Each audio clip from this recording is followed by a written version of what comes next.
We're not actually reviewing A10's unranked to GM guide thing. That would be more than 6 hours long, but we are going to review the slideshow that he did at the beginning, at least did at the beginning of this most recent one. Saw a post for it, took a look at it. It does look pretty interesting, and it seems like something worthy of review.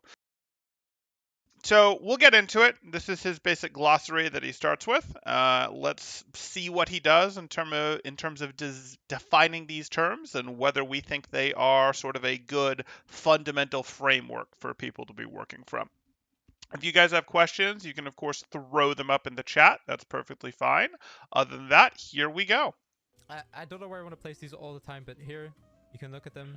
I'm not going to read them out. But just pretty much, take one at a time.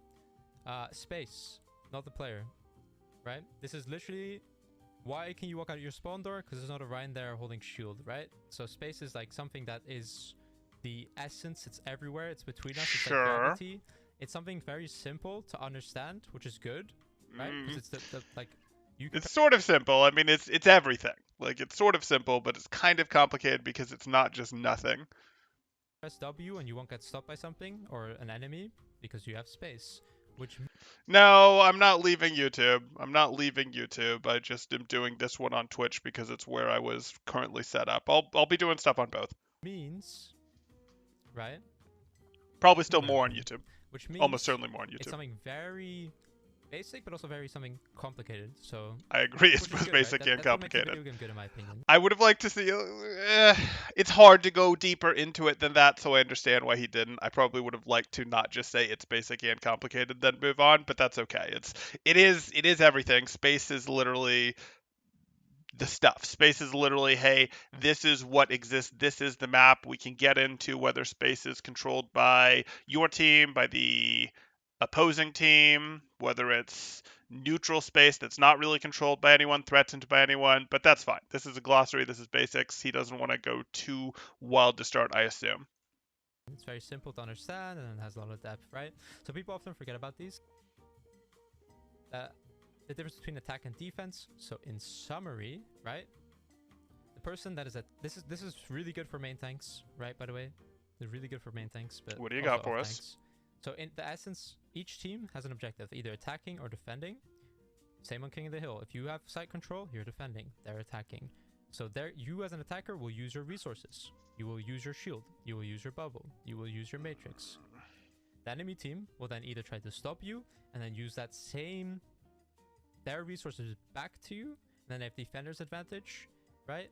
And then you as an attacker need to think, how can I open up the map? Where can Are we going to go deeper here? Is there a weakness? Like, are they leaving a high ground open? Let's take that high ground, guys. Right? Okay. So I hope we're going to talk about attack and defense not just as like attack during the attacking round and defend during the defending round, and you have map control advantage on defense during the defending round. Like, I hope we are going to talk about the ability, for example, on a payload map to go, since we're looking at Dorado here, the attackers don't have map control advantage. They come out and they go push the payload. But then if they win a team fight, they actually set up with map control, and the team that is on defense, like, they set up with map control ahead of the payload with maybe one person back here pushing the payload, and they set up a situation where the defense has to attack in to the map control that they've set up, into the choke that they've set up ahead of the point, and pressure objective control is being put on the defense, the defending team, by the attacking team. The timer is now on them. There's pressure on them to attack in. Otherwise, the attacking team gets all of this payload space for free. So, like, I would hope that we're going to cover that. I'm not totally comfortable if we don't come back and cover that more or don't get more into that.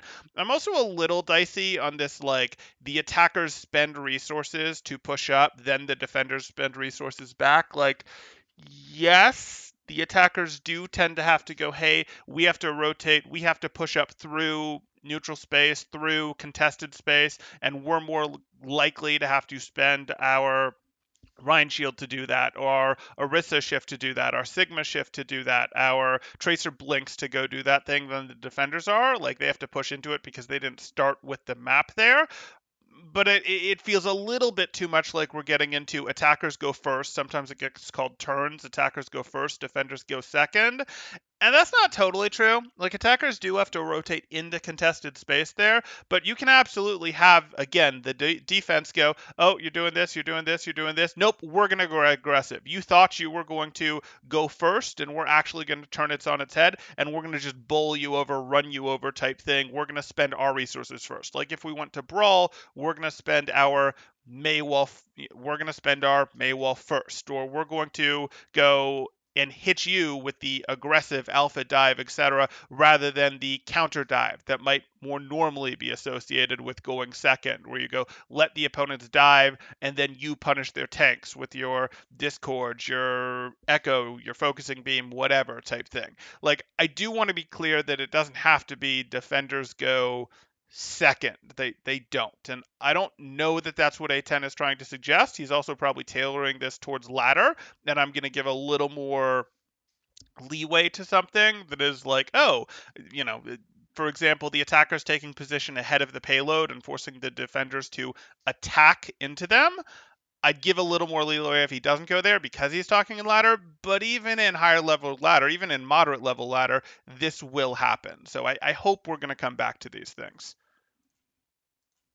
The attacker's job is to find that weakness in what Space is a nebulous concept, like the idea of owning a PS5 in 2021. Yeah, 2023, man, 2023, the true release date. the enemy does, which is pretty complicated. Then a defender's job is to try and weakness in Oh, and we'll read the summary here. He obviously did his presentation, but let's actually read the bullets. It's not fair to judge it just based on the bullets. But attack is the team that has to find ways to proactively push through the enemy's map control. That's true if we're thinking of attack as a concept and not a round, and it sounded like we were describing it as a round there. Using resource to take space can be achieved through a variety of macro options, flanking, high ground, lane control. Using resources to take space is the concept of attack. Like, this I agree more with, sort of. Can be achieved through a variety of macro options, flanking, high ground, lane control. That's really tying it to his glossary.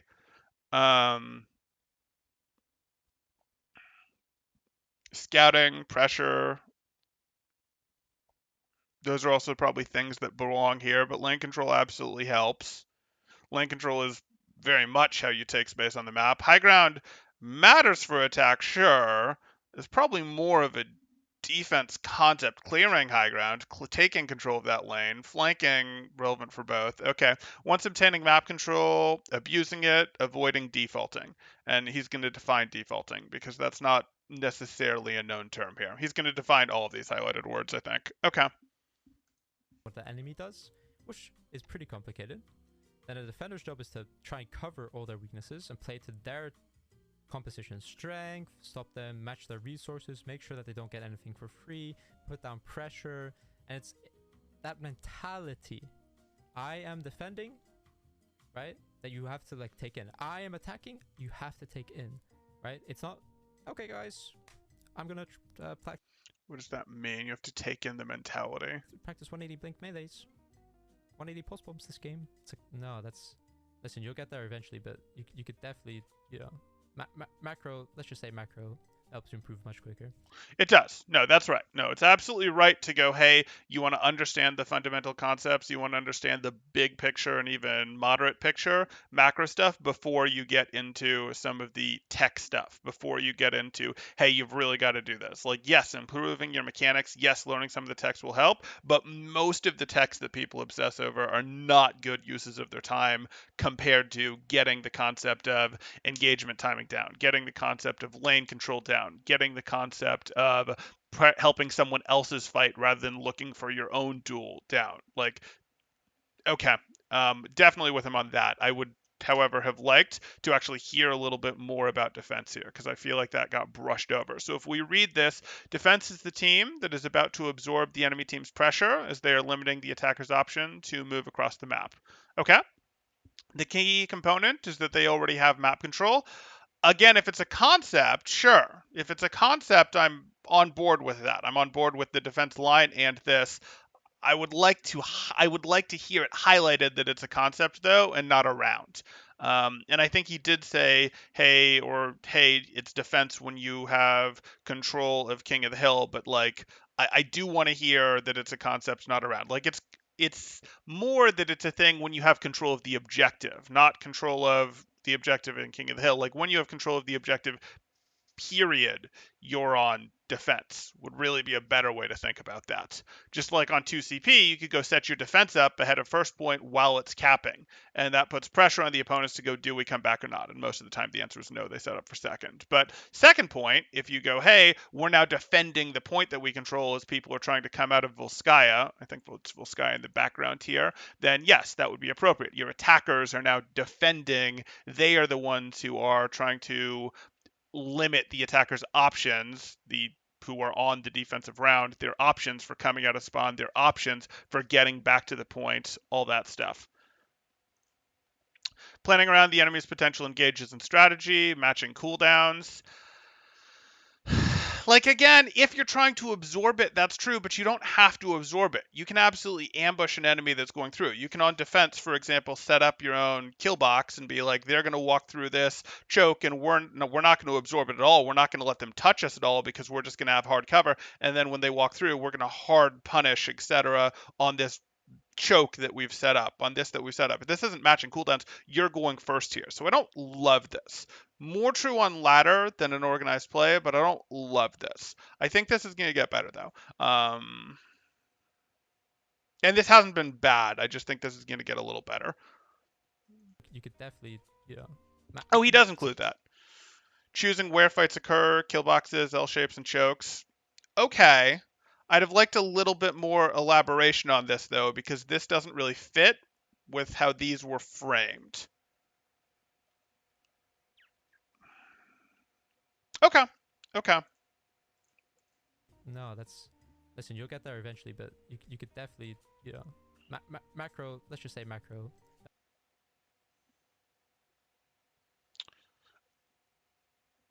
Nimai left the Discord. We can say that we really think about his Overwatch University post now. I mean, I'm sorry he feels that way, but I don't get to control how he feels. It's up to him. I thought that was a relatively productive debate. I thought it was useful. I thought, his stances and points evolved. Was fine with it. I think he didn't like how I handled the sort of ending section of that video where I went through comments there, but that's going to be life. Helps you improve much quicker. So chokes, very important.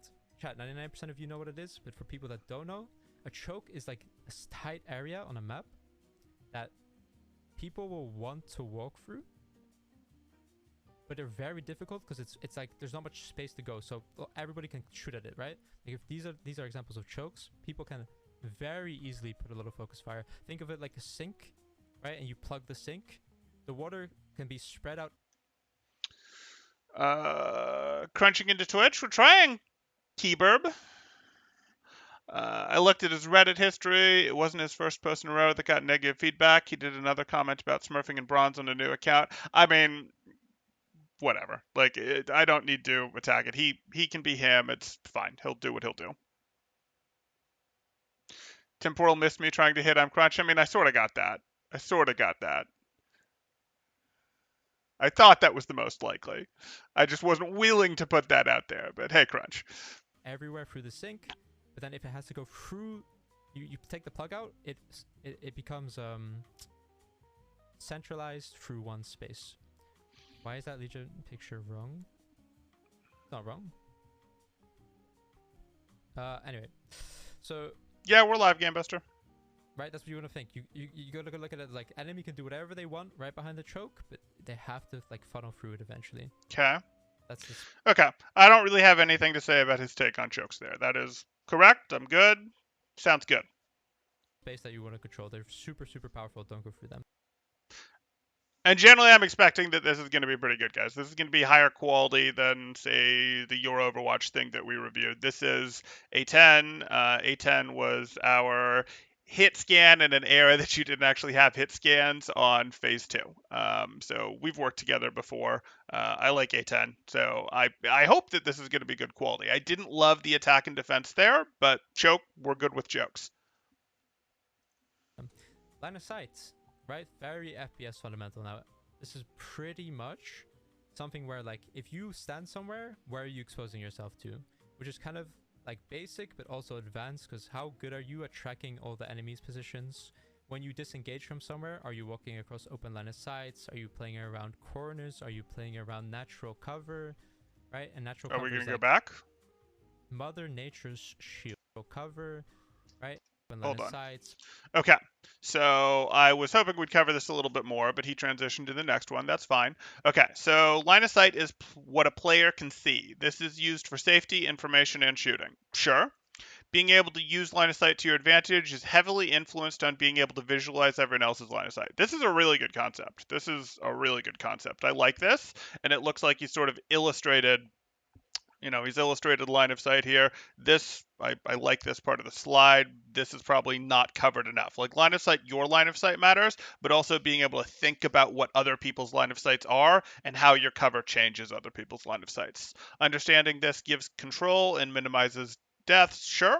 Fundamental to first person shooters to understand, still don't see utilized in top 500 correctly. Yeah, I hear you, A10. I hear you. Just like we don't see owl plays utilize many, many things correctly. But okay, sounds good. Are you playing around corners? Are you playing around natural cover? Right? And natural cover is like Mother Nature's shield, right? This it's a Mother Nature's shield. Yeah, I like that. Mother Nature's shield, natural cover. Sure. wall that they can't. Sometimes, yeah, I mean, maybe it's not perfect because a lot of the time they're buildings that maybe aren't natural. You built them out of stone and plaster and things like that. But hey, it works. Wallbang they can't shoot between. So something you can stand behind, and that's how you play Divas. You can send some salt and the still don't see line of sight utilized in top 500. Yeah. You don't plant skyscrapers. I mean, if you water them every day, your apartment building can become a skyscraper too. I don't know. Zarya, that's how you play between. So something you can stand behind, and that's how you play Diva Zarya. That's how you play, right? It doesn't break. So natural cover is using the map as a way to block incoming damage from the enemy by playing around their line of sight, such as by playing around a corner or a high ground. Sure. Most consistent shield is one that doesn't break. Mm-hmm. Allows you to control peak timings. Yes, and that's why you have better control over peak timings when you're the one closer to the thing that you're using as cover than the opponent. But yeah, if utilized correctly, you will get eliminated less. This is true. This is true. Right? It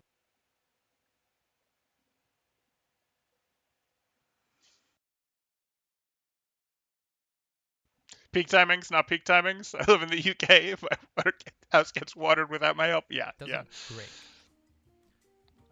We could talk about like little min maxing on how to play around all these things. High ground, high ground, high ground, high ground, high ground. Okay. You choose when to peek. They have to look up. You're looking down, so their whole head model is bigger. It's not always true. Some high grounds won't actually let you back up enough to unpeak. They're still an advantage. They're just less of one. But I'm absolutely being nitpicky. High ground. High ground is good. Please, Yes. high ground. Guys, hold the high ground and clear out the high ground. High ground. Okay. Maybe we just went high ground is good without quite covering enough of the why there. We did get to hear, hey, you get to control when you peek, and you get to control that the enemy's head hitbox gets bigger. So those are actually two good points. Those are good. With most high grounds, you have the option of backing up and crouching to take away the opponent's ability to see you. It also does make their head hitbox bigger, which is good, and it'll usually serve as another angle. Like if your team is down here and you're up here, and the opponents are here, this is high ground. It's not as good as, I can't draw in a third dimension here, but it's not as good as being like 90 degrees over here against your opponent. It's not as good as an off angle as that, but it does create an angular difference, which lets you do things like go, hey, this is different. Your defenses that are meant for these guys are not necessarily going to work against me. Maybe because I can shoot over them, for example. Maybe because I can throw TNT over them. But yes, it also makes their head hitbox bigger, which he covered, gives the person on high ground more unilateral ability to control whether the fight is happening or not, whether the poke is happening or not. So high ground is very good. I do like how heavily that was emphasized. Is one of the most powerful places to position in the game. The prime example of natural cover. Not always, but yes. Blizzard designed the rules of the map around it. Due to map design, it's easy to abuse people who default. We still need this term to be defined. Forces enemies to use resources to get to you. Time, if we're including time as a resource, yes. And even if we're not including time as a resource, you generally get to chip them on the way, sure, or they use cooldowns to rush it, which is, of course, a resource. So I'm mostly on board with that, sure, I like it. Blizzard designed the rules of the map around it. Due to map design, it's easy to abuse people who default. We still don't know what that term means, but Blizzard designed the rules of the map around it. Yeah, Blizzard did give us pretty good and powerful high ground. Um, I remember when this stance was more popular of like Winston is the best tank and will always be the best tank because Blizzard made high ground too good and too powerful. They designed all their maps with high ground being oppressive. And then like even when maps with less good and less high ground came into play, it was like no, you'd still play Winston on those maps. And also we moved into an era where Winston wasn't a permanent main tank. So like I feel like that's probably a thought from an older time. I wonder if this is an old slideshow that hasn't really been updated, or that's an old line that hasn't been updated, or if that is A10's stance. It's not a like absolutely unheard of, unhad stance.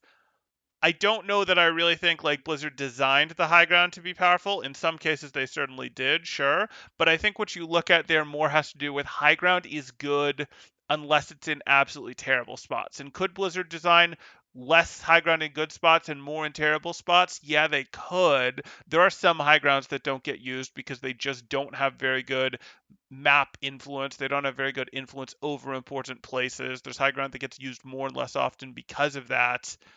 Do I really feel like it's Blizzard's fault for I don't know. I'm definitely on the nitpicky side here. I'm not really in the it's that Blizzard made high ground so good that did it. Like high ground is good. Yes, you could design maps to make high ground weaker. Yes, I'd actually like some of that in some ways. I like it when your map design does a good job of creating the different comps. If your game you can go because then you can have your game. You can actually get away with your heroes being less balanced if you're then balancing through the maps. Through like, okay, Winston is good on these maps, but he's terrible on these maps where the high ground is poor. Okay, that works as a balancing mechanism, and then you don't have to have your Reinhardt and your Winston so perfectly balanced as examples. So I like that. I'm going on a tangent.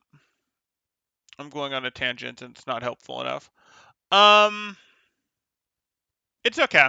I probably wouldn't have leaned quite so hard into it's because Blizzard set it up this way because I do think high ground is mostly just good, but this isn't like a bad take by any That's means. good. Just a difference Please, of high opinion. ground. Guys, hold the high ground and clear out the high ground. Abilities. People.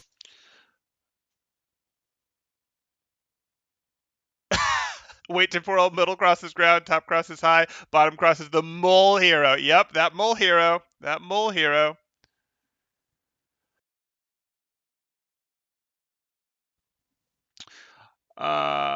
Crunch says, I think possibly showing a clip in the bottom right of someone on Tracer or something diving in on high ground versus low ground would have been good for visually showing it. Yeah, and there's been some good, Tracers have gotten very good at what they can use, high ground falling from high ground, taking out an Ana with a ton of headshots. That would have been great. When map design creates different comps, such as attacking lunar colony temporal. Oh, you mean let's just run out and into space and jump off the edge comp because who wants to attack Horizon Lunar Colony first? That comp? Yeah, yeah. Don't forget about this, right? Okay. An ability is what makes your hero from a turret into an essence. If you don't play around your abilities, think about it. If you think, oh, how did I misplay here? Oh wait, I didn't use my abilities, or I pushed without my abilities. You're not even learning how to play the hero, right? So we're gonna talk a lot about this and about Matrix and about micro missiles, right?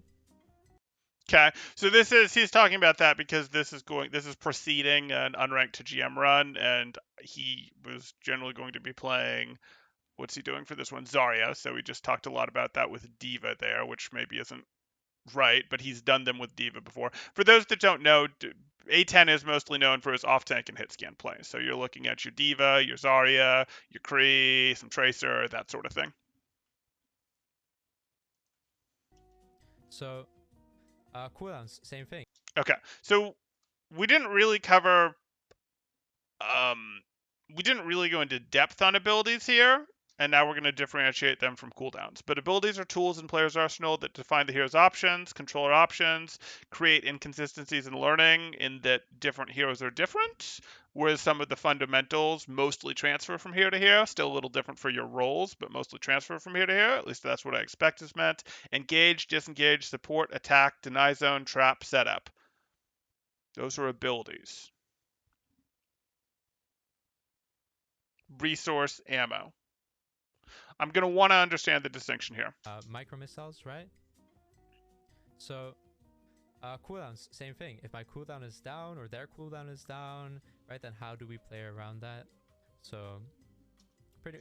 Oh, okay. So we're actually not creating a difference here. The idea is cooldowns and abilities, to me, are the same thing in a lot of ways, but what he's I think trying to pull out here as something to focus on, and maybe I'm misunderstanding, is we're trying to focus on the opponent's cooldowns, the numbers to it, and sort of being aware. Yeah. So cooldown management is crucial to understanding so that you can develop a full understanding of the hero's potential alongside consistent playstyles, not valuing cooldowns enough, consequences from using a resource, opening from resource. Okay, so he's wanting to create differences here where abilities are the things that they can do, including using the cooldowns. And the cooldowns, I think, are sort of the respect for, well, you can do this because it has this long a cooldown, or you can't do this or shouldn't do this because it has this long a cooldown, or you can do this because the opponent's ability is on cooldown. So, like, we're actually getting into the cooldown portion of the abilities and what that means. I think that's the difference that's trying to be highlighted here.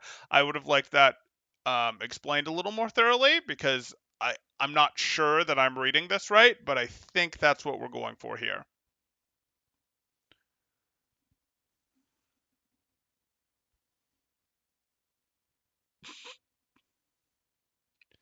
Uh... Jampa, I discovered an infinite salt source. It's called Overwatch competitive mode. Yes, yes. Cooldown is down, It right? Then does how look do like we a play Twitch chat. around that? So pretty, they kind of go hand in hand. Roles, exclamation mark roll. Pretty much this means like a tank is tanky. Therefore, do we spend a lot of time shooting a tank? No. A Uh, DPS does a lot of damage. So what does it mean? They're probably squishy, but they have a lot of damage as a trade-off. A support heals the role, right? Heals the tank.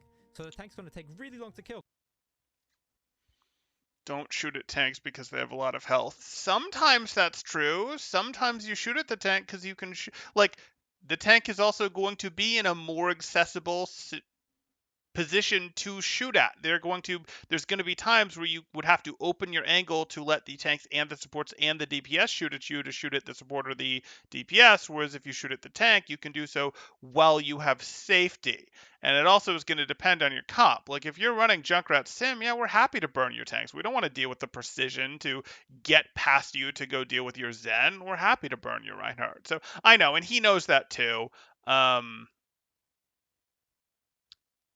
Again, I'm doing it's not even the exception to prove the rule though. Like those are common enough things that you go, oh no. Or for example, a Winston Dovas. So we're in a situation where say we're playing Mir dives. Let's say we're playing Tracer Soldier dive.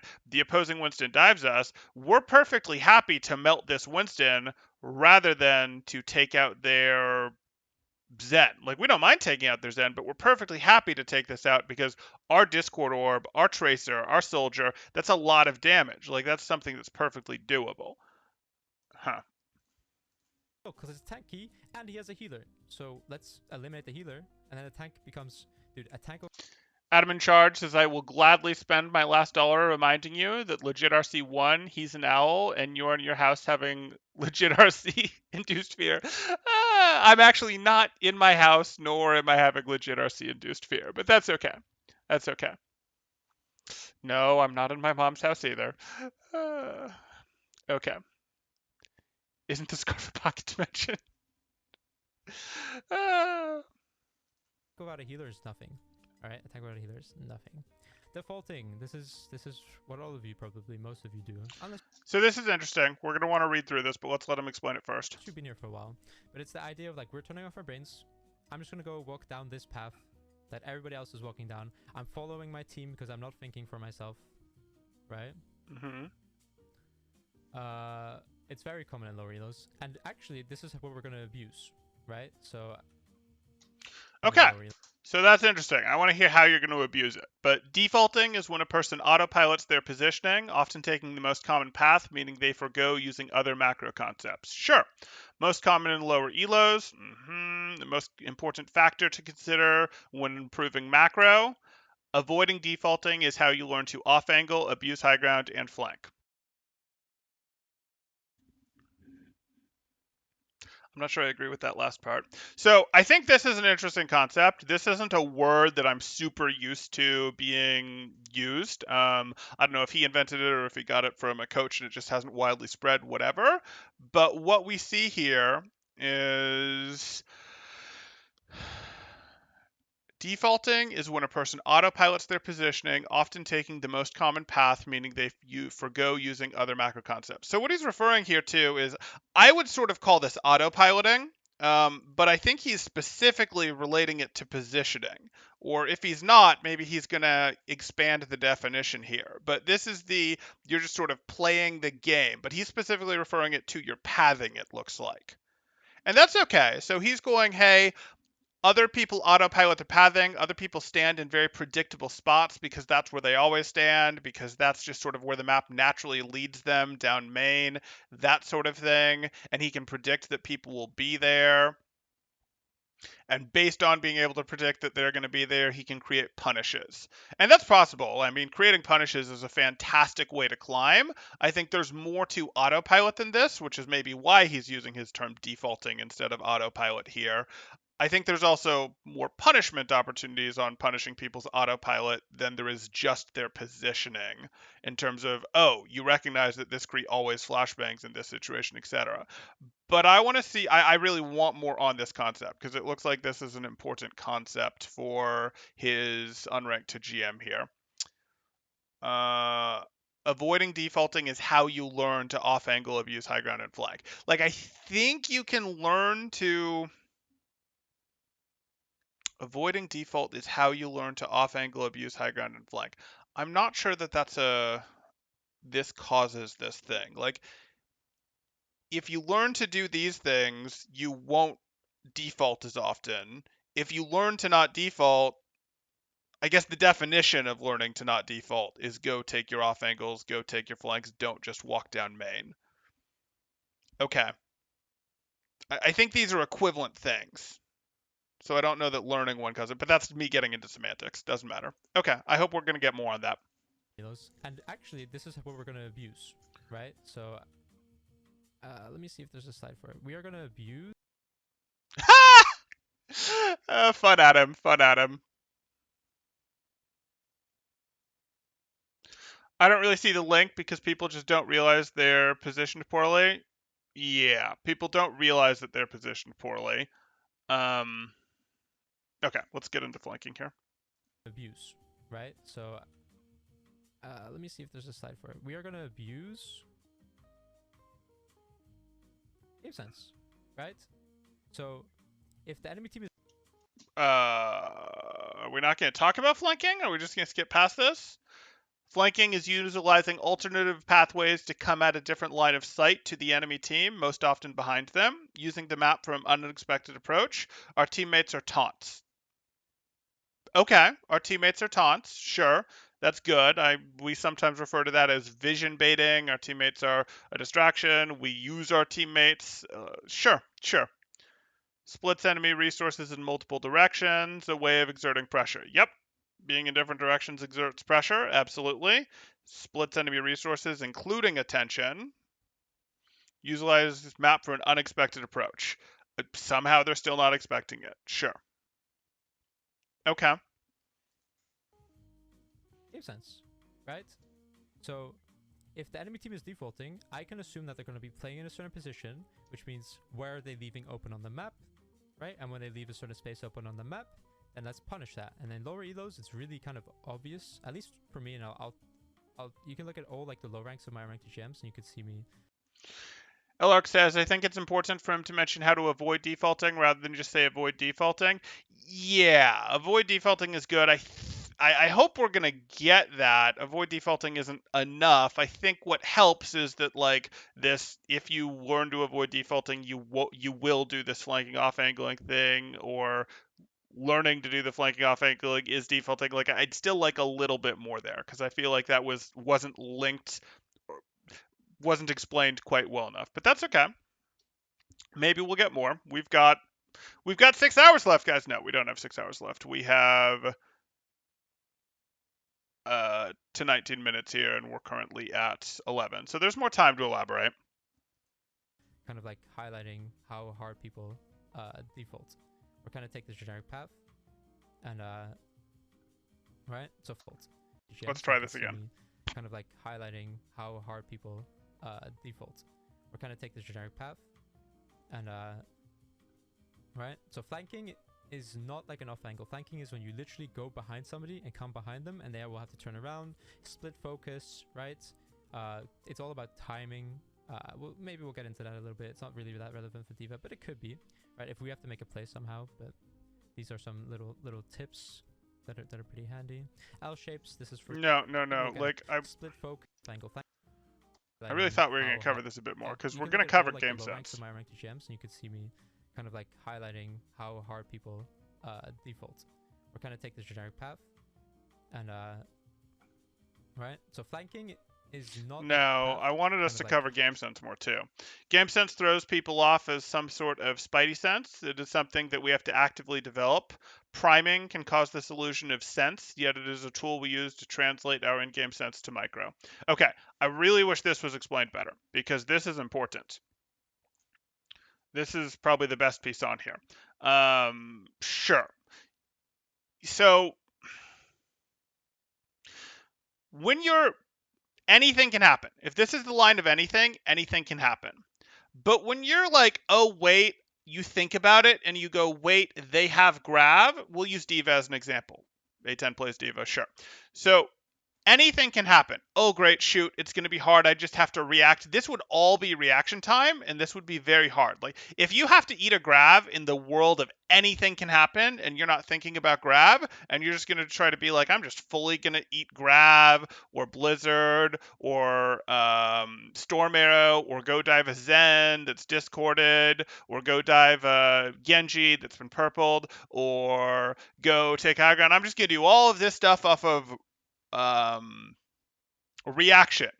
It's not going to happen. Your brain isn't going to be able to handle it. You're going to be slow. But you can effectively get faster at your reactions by going, wait, the thing that is important for me to deal with, or the thing that I thought about coming into this fight, was their graph. Now, I might have thought about more things, and I might have had more stuff sort of loaded into the RAM of my brain. Like, you might know how to deal with the universe of everything that can happen. We'll treat it like a computer. But that's like on your hard drive, how to deal with the universe of what happened. You have to have stuff that's a little quicker, that you're primed to deal with. And that would be, hey, I've loaded into my RAM that, wait, they have grab, and I need to deal with the grab. And they also have this Hanzo that I might be worried about here. So maybe I just need to deal with the dragon, whatever. But I've loaded into my RAM that I need to deal with the grab, as well as a couple other things. And therefore, the universe that I'm thinking about is a little narrower than that. I'm not thinking about this universe, and because I've narrowed the universe that I'm thinking about, this actually will increase my reaction time to dealing with that graph. It doesn't necessarily mean I'm playing completely differently, but it will actually increase my reaction time to the grab when I'm sort of prepared for the grab. So I think this is what he's getting at here, where you sort of go, hey, you're actively developing oh, wait, these things should be coming. I'm prepared for it. And now because I'm doing it, I can handle the situation better as a thing. So this is a good thing to be covering. I wish we'd talked about it a little bit more, but I like this bullet point. Oh no, Temporal talking about what's on my hard drive. Don't worry, I won't look, Jampa. Don't you tell me to delete all my legit RC worship webs. You have fun with that, Adam. You have fun. highlighting how hard people default. We're kind of take the generic path, and right. So flanking is not like an off angle. Flanking is when you literally go behind somebody and come behind them, and they will have to turn around, split focus, right? Okay, so he's differentiating between flanking and off angling. Sounds good. It's all about timing. Maybe we'll get into that a little bit. It's not really that relevant for Diva, but it could be, right? If we have to make a play somehow. But these are some little tips. It's fair to draw distinctions between them. They absolutely are different, flanking and off angling. It gets a little dicey because you use flank paths in some of the flank paths are some of the same places that you would off angle from. It sort of just depends on where the opposing team is for what it is and where the two relative teams are for whether your flank path is going to let you off angle or you're actually going to flank through it. Does your flank path, are you in a situation where the enemy team is here and your team is here and this flank path puts you here? Well, this is an off angle. Here, this is an off angle. Or are you in a situation where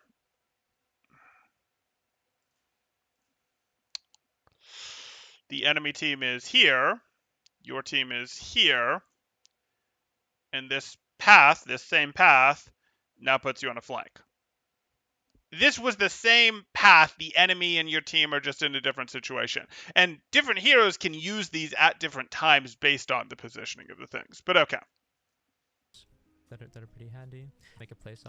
Flanking is utilizing alternative pathways to come at a different line of sight to the enemy team, most often behind them. Well, I'm going to need more than that. Okay. Using the map for unexpected approach. Our teammates are taunts. We've covered that. I like that line. Splits enemy resources in multiple directions. Very good. A way of exerting pressure. It does exert pressure. Utilizing alternative pathways to come at a different line of sight to the enemy team, most often behind them. Yeah, but if this is what you're saying, most often behind them, what does it have to do to qualify as a flank versus an off angle in our definition structure here then? I want to know that, because if you hit someone from the side, if your team, let me do it like this. If the enemy team is here and your team is here and you come through a path and are here, is this a flank or an off angle? It sounds like, based on the previous definition, this is a flank and this is an off angle, but what's this? If we're saying that they're different things, which is this? I don't actually care. I don't actually think it's that important, to be perfectly honest. But you could have a Tracer here and it would be valid. You could also have a Hanzo here and it could be valid. So, like, is Hanzo flanking or is Hanzo off-angling? Is Tracer off-angling here rather than flanking? Again, I don't actually care. I'm just curious what we're going with here, since we did make a point of creating distinctions here. Somehow, but...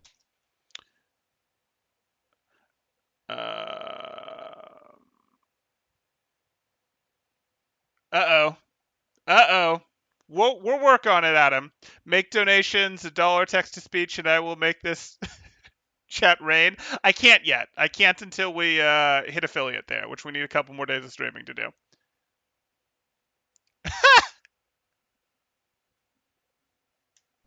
These are some little tips that are pretty handy. L shapes. This is for you Rhyme players, but for pretty much everyone, right? We just want to make sure that we have a corner to play around. Corners are good. On the shorter part of the L. If our Rhyme shield breaks, he can go around the corner. If their Rhyme shield breaks, he's stuck in the open. All right. I don't know that it really has to do about the length of the L. I have to think about that. L shapes are points on the map where the enemy has to walk across an open space that leaves them vulnerable to spam damage. Abusing the distance the enemy has to close, crucial for tank players to understand where to set up their team, maximizing defender's advantage.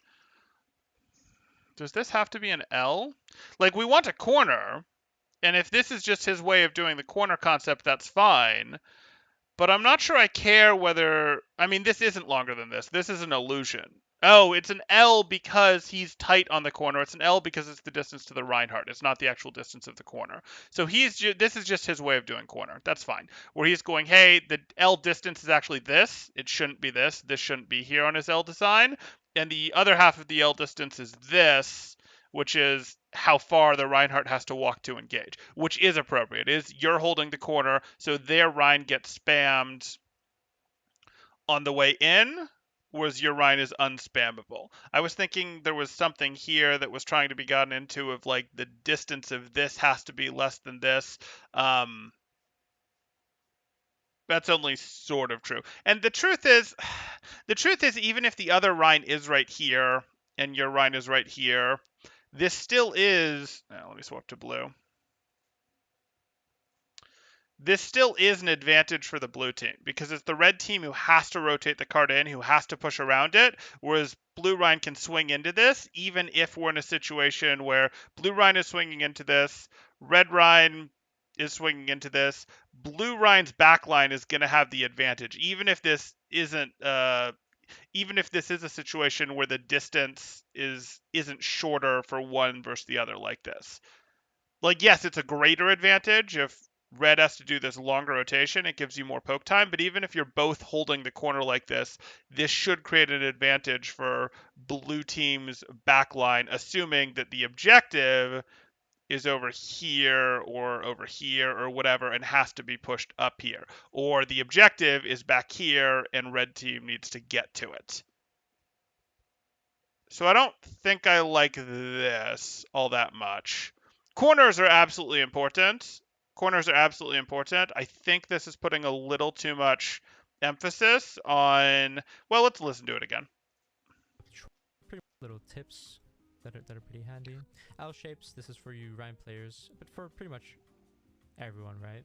We just want to make sure that we have a corner to play around. We play on the shorter part of the L. If our Rhyme shield breaks, he can go around the corner. If that Rhyme shield breaks, he's stuck in the open. All right. Let me hear that again. Shorter part of the L. If our Rhyme shield breaks, he can go around the corner. If that Rhyme shield breaks, he's stuck in the open. Oh, so the concept is we prefer it when he's stuck in a situation where he would have to have the longer retreat if his breaks. Okay. Okay, I'll think about that more. There is some extra value to that, sure, in terms of if the corner you're using is one where he has a long retreat, but like you you have a longer retreat too. No, I still don't really agree because like if your shield breaks, your retreat is here, except that if your shield breaks, the other Reinhardt is really going to be right here. So the concept that you're trying to get is you want him to have a long one of these, but I'm really not sure I care that much. Like, yes, we don't want it to be a situation where here's the wall. Here's, let me use a different color. We don't want something where it's like, here's the corner, and here's us defending as blue, and here's him attacking as red, and even if we break his shield, even if we beat him, he can retreat and we're never going to get him. That's not our favorite. We would prefer him to have to be pushing through a longer thing, but I really don't care that much if we can't get it. I think this is.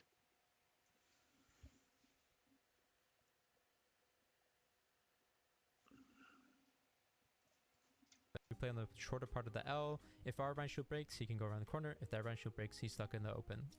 Well, our Reinhardt didn't have to go around in the first place. Like this is like believing that our Reinhardt has to come out here, and sometimes he will. Don't get me wrong; he'll go out here to go do his swing, to trade, etc. But he is perfectly happy to be here swinging into the open in a lot of situations. I'm not saying he won't go up and trade, go get the Zarya bubble value, etc. But like, there's no safe retreat from our Rhine on the shorter part of the L here. There's no like, oh, because our L is shorter. Well, actually, our L is way longer. Maybe that's the problem. But like, that's not. I don't think this is a thing. I'm sorry, but I don't think this is a thing. It's very important to cover corners for main tanks, and an off tank absolutely needs to understand as well. DPS should understand as well, as so should supports. Like, corners are very important to understand.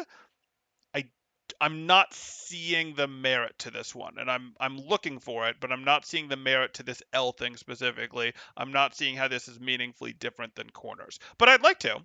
I'm just not convinced that it's actually there. Longer retreat for your Reinhardt. Val says, at temporal, how does Brig corner holding differ from tanks holding corners? I might circle back to that, Val. I want to keep my brain on this for a second. Like, yes, it's nice if his shield breaks, he has to retreat, he gets stuck, etc. Yeah, that's nice. That's good. But you aren't really in a situation where if your shield breaks,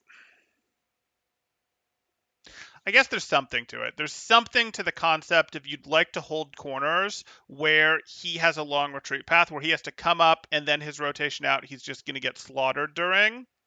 I just don't really think yours is any safer. I think this is always true for corners. Like you don't actually there's no L to it. There's no L distance to this. What this purely is, what the takeaway here is corners are good, and corners where the attacking team has to go deep before they can get back to their cover are even better. This distance doesn't matter. Okay. That was that was good because that was an important thing to cover. I like that. I I, I think this is wrong, but I think emphasizing the highlight on this is good and probably doesn't get covered enough in corner discussions. Okay. It's a good thing we're all bronze. Brig can't maintain corners against a push. Mostly true, unless it's a backline push or like a Winston push. Temporal, how does Brig corner holding differ from Tank's corner holding? Um, she can't hold a corner when Reinhardt is pushing in unless she's doing something cute like her Reinhardt is here and she's hiding here and she bashes the other Reinhardt from behind type thing. And even that's a rare play nowadays.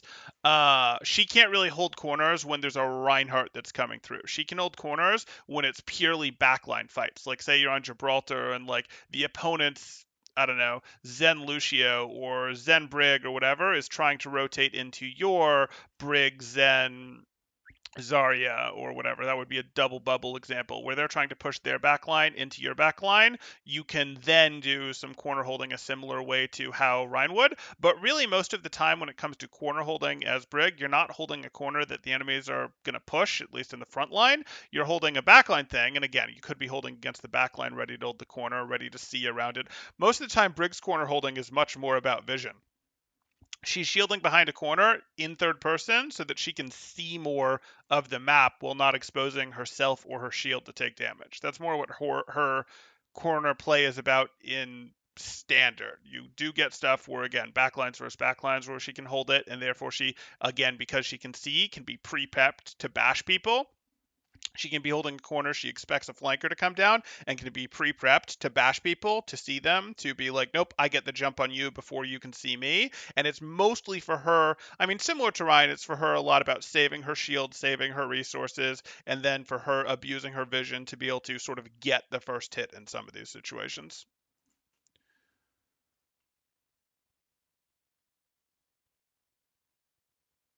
That looked like something that wasn't a wall. It's good you deleted it. Yeah, whatever. Ryan can charge away. Well, yeah, but he'll get deleted very quickly. It's nice, but how many situations does this ever apply? Maybe the corner after the dip under the bridge on Gibraltar first. It applies there. If you're both playing Ryan, I mean, it sort of applies here too, where Ryan had a longer approach to make here than it does here. And you can try to find places to abuse that. That can change things. Like I don't have my stat banana pulled up, so and I'm probably not going to pull it up this second. But if we went to the S curve that's later, there's portions of the S curve that would be worse than this. That is sort of one of the reasons that the depth that Reinhardt has to push is one of the reasons that this is a better hold spot than S curve for the defenders if you can. Well, I mean, they've got some distance there, but around, say, the second portion of S. So the S turn that is back here, where the map effectively goes like this, um, this is why you don't hold and then it goes like this before 1 to 2. So this is like this. There we go. And this right here is the choke that is on our stat banana right now. And this is how the map works. And what you get is your defenders don't hold this corner, they hold this corner if they have to. Because like they could hold the earlier part of the S curve back here, that's fine because there's still a long straightaway that the opponents have to push through, and that's important because you get to burn them harder on the way and you get a better advantage. You don't, as Reinhardt, necessarily hold this corner because you would rather take the stronger corner hold back here. Like you can hold this and tax it and then retreat to it, but you don't necessarily hard commit to holding this corner the way that you do to this one, again because of this longer straightaway. There's something valid to this, absolutely.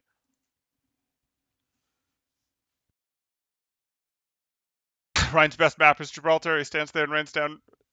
Ryan's best map is Gibraltar. Temporal won his contenders game with the then controversial choice of putting Ryan in there. It all came down to Ryan holding blue box that would have the game.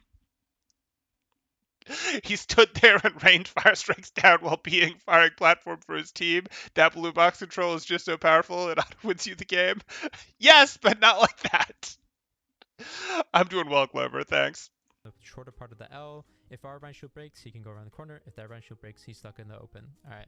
Off angling. Guys, who loves off angling as much as I do? Right? Oh, I missed the follows, guys. Sorry about that. We've got a follow from Gamebuster. Thank you. From Crunch. Thank you. And from Jamfodia. Thank you so much for the follows. We all love a good little off angle, don't we? So the idea of an off angle, right, is an angle that is off of the other angle. So two angles. And essentially, you are shooting. If they push in a certain way, you can shoot into them for free. That's why an off angle is so strong. Because all of a sudden, the Rhine shield cannot face two directions. And if you have a little high ground and you're playing Zarya, like, what's that Rhine going to do? Jump and swing at you? Like, lane control. So we were talking about, like, how we punish defense. Like, what's that Rhine? Off angles are used to create a second angle that forces the enemy team to find a way to push you out or demand more resources committed to their main angle. Or demand more resources committed to their main angle. Oh, because their main angle requires the extra resources to protect against the side. Like a Sigma has to get off the off angle to go protect the main angle for her Reinhardt. Better to contest on the off angle, but I get it.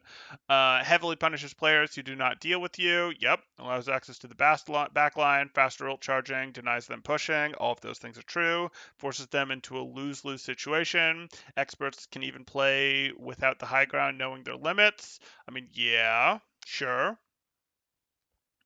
A lot more value than playing front to back. Yes. Yes, it is. No objection. Rhine going to do? Jump and swing at you? Like, lane control. So we were talking about, like, how we punish defaulting. So this is Junkertown first. Okay. By the Mega, right? So if that team, the most common path will be number 2. This is where the payload goes, aka the default path. It makes sense to follow it. Sure. And then they go down 2, they reach the corner, right? So let's get creative. Let's go number 3. We can come from here. They'll be at this corner. We'll be behind them, so we're flanking. We'll have a corner. We have a high ground. And if they like look to turn towards us, boom. All of a sudden, we can ignore shields. We ignore the tanks, get access to the backline, and we've done a very, very... So that's the idea of like how a lane works. A lane is like... Okay. Sure. So far what we're going into here is that, hey, opponents will mostly group main. You can push some of you may push in here, but you're even better if you get control of lane 3 or get control of the high ground up here and shoot in from the angle. That splits them. You're punishing them for what A10 has defined as defaulting, which is this concept of just grouping up on main here. And off-angling punishes defaulting, or flanking punishes defaulting, depending on how we're going to define this. Okay, so far so good. Like, you drive a car in a lane, right? You can go up a road, down a road. That's why it's a lane. And you want to make sure that we as an off tank want to make sure that the DPS doesn't do this kind of thing, but we'll get into that. So we're traffic cops that, as off tanks, that keep DPS from going in the fast lane. That's what I just heard. Now, lane control. The concept of holding and contesting a lane so that the enemy team cannot utilize its benefits, and you can. Leaving a lane open gives the enemy team the opportunity to exploit that lane for free. Absolutely. Lane control, very important. It's good to see it highlighted here. it mostly exists on every map in Overwatch. Like Overwatch is hugely defined in terms of, hey, the maps are designed with 3 lanes. There's places where some of those lanes break up and it's like, okay, lane 3 is broken or lane 1 is partial, things like that, but it's mostly 3 lanes. And yeah, you want to control the lane. Even if you want to use it, you'd want to control it so the opponents couldn't. But the reality is controlling it lets you do work from the side. Not so amazing for Zarya to go control lane like this, because then she can't, say, protect her Reinhardt, but works amazing for someone like Hog in this situation. Zarya would more take something up like here, where, hey, at least it's an angled threat and has line of sight on her Rein, etc. Okay, good concept. Adam, his legit RC? Could be. They're like best friends now. Temporal went to legit RC's barbecue party a few weeks ago. Okay. Uh, it would be fun, Val. It would be fun if legit RC came in this stream chat. Or stream chat, I'd like to see his reaction to Temporal students trolling Temporal and worshipping legit RC. Hey, if we're gonna build a trolley community, we're gonna build a trolley community. What can I say? I don't mind it. As long as you guys are trolly towards me. Don't go make other people's lives miserable. You know the drill. Junker Down first is the best one to explain lanes because look how obvious those lanes are. Yeah. It can also help to go show it on some more subtle places, though. Like, I was working with someone yesterday, and it was like, okay, let's go show you where the lanes on Numbani first are. What? But what did the lanes look like on Numbani first? And it's like, no, main is actually your right lane, not your main lane this time. And anyway, yes, it can help to see an obvious. It can also help to see the more complicated ones, or like control tower, where it's like, where's your third lane on or control center? Well, your third lane on control center is outside. You Anyway, want to make sure that we as an off tank want to make sure that the DPS doesn't do this kind of thing, but we'll get into that. Kill feed. So if we're talking about macro, we're talking about information. does Havana have any lanes? Absolutely.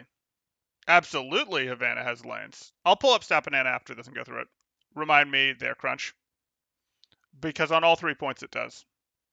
We're talking about information, we're talking about how we make a decision.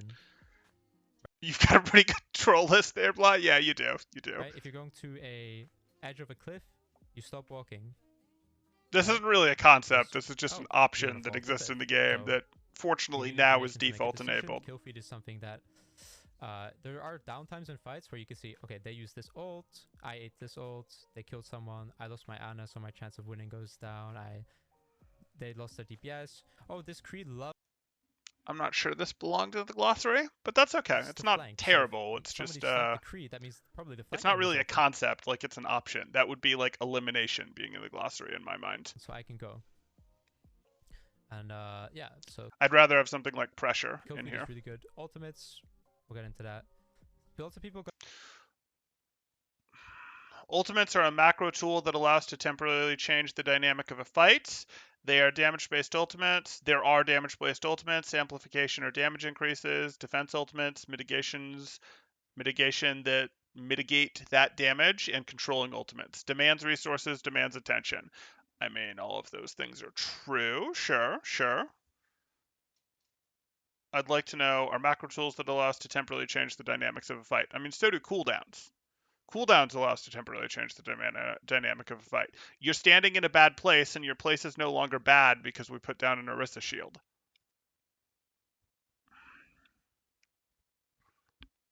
That changed the fight at a macro level. And you might be highlighting the fact that some ultimates invert someone's kit, like Brig goes from not actually being that brawly to, hey, she can go brawl now in the front line when she rallies, or Bastion goes from not being terribly mobile to being mobile with tank mode. Like, that could be what we're getting at, but that's not true for every hero. Temporarily allows to change the dynamic of a fight. I want to know more about this. Got upset at me for not using my D.Va bomb to kill people. But you guys are all cringe, and I'm not going to use my D.Va bomb to kill people. I'm going to use my D.Va bomb to use all of those overpowered resources, and then that's a fun sub notification. I'm going to remake to get all those overpowered resources again, have an effective 1200 HP plus zoning, plus now on top of that she has a Okay. I don't really feel like this is covering what the bullets are covering, but yes, he is right that not using your self destruct to go, yes, let's go do a self destruct to get elimination. It's like, if it gets eliminations, that's fine. He's highlighting remeching for second life, where it's like, hey, I got more HP, another 600 HP, a lot of it armor. We got fresh DM, so we have full DM again. We got our booster cooldown back, and on top of that, maybe we got some distraction element, etc. And that's good. I'm good with that. I'm not fully on board. It's not. Let me rephrase that. I am fully on board. That is absolutely a legit way to use self-destruct. I would probably more highlight getting the timing on self-destruct right and treating it more like almost a beat, treating it more like a support ult, where it's like, hey, our team is. Oh look, I'm on this slide, guys. Almost. Tempor, Al.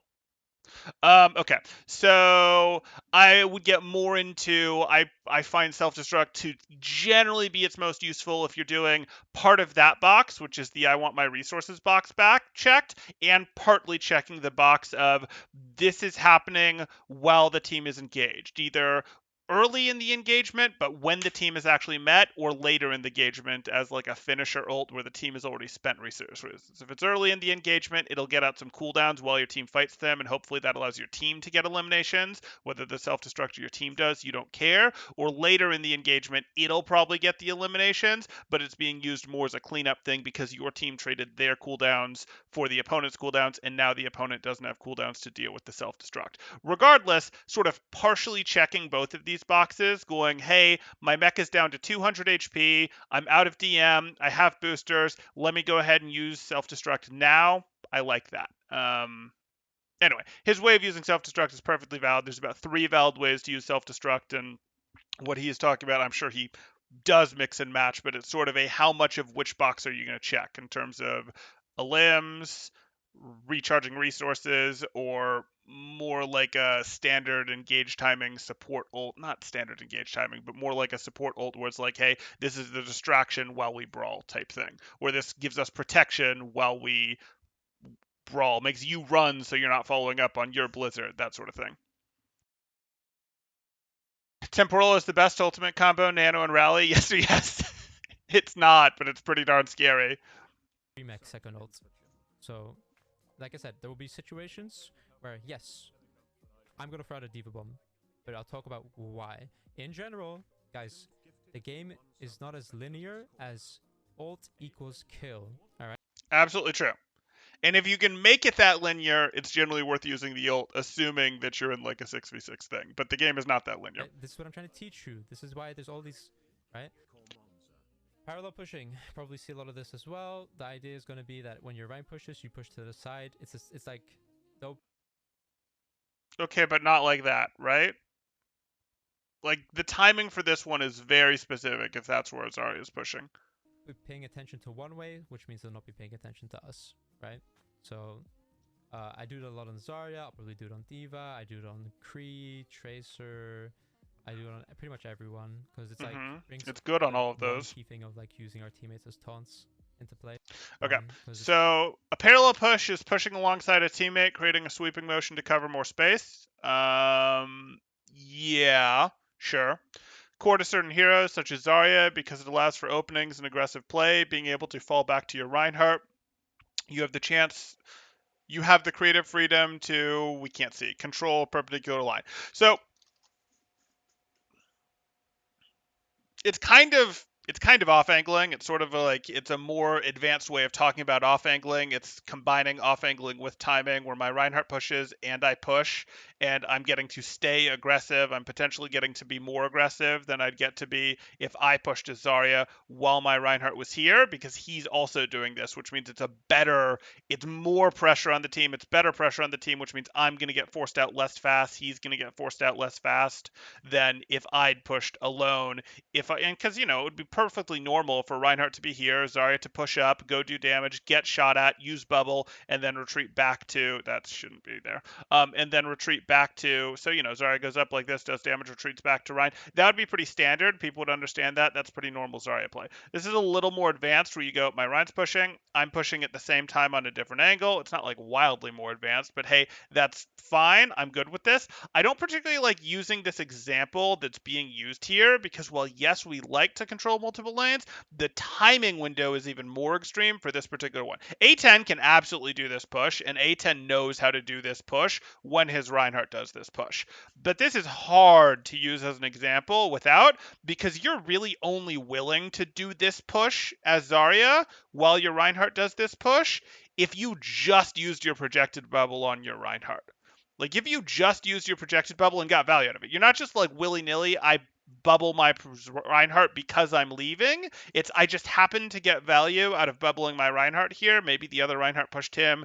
Maybe he just got uppercutted by a Doomfist. Maybe whatever. Like you just went, hey, I just bubbled him for value, a reasonable bubble, and now I'm willing to put hard cover between me and my Reinhardt that I can't bubble him through because my bubble's on cooldown and I wouldn't be able to bubble him anyways. So the off angle is more advantageous. Like this is a doable thing, but the situations where that happens, where your Reinhardt is willing to take space when he knows he's not going to get bubble, and you're willing to push space, like you were able to get a useful bubble, not a worthless bubble. If you get a worthless bubble on him, you guys probably aren't ahead in resources. You're probably behind, and you probably aren't willing to push. But like you got a valid bubble. And now, because your bubble's on basically its full cooldown, you're willing to push with a line of sight break between the two of you. If not, you want to do something more like, okay, my Reinhardt will push here and I'll push here, which wouldn't really be a parallel push right now because these guys are set up on an angle where that's too similar of an angle. But that's the sort of thing where it's like, hey, let's pretend that this team is more over here and my Reinhardt's pushing here and I'm pushing here. And this you can do more whenever because you can still see and bubble your Reinhardt. Again, A10 probably just looked at this and went, yeah, this is a thing I can do. And A10 can do this because A10 understands what the bubble condition is.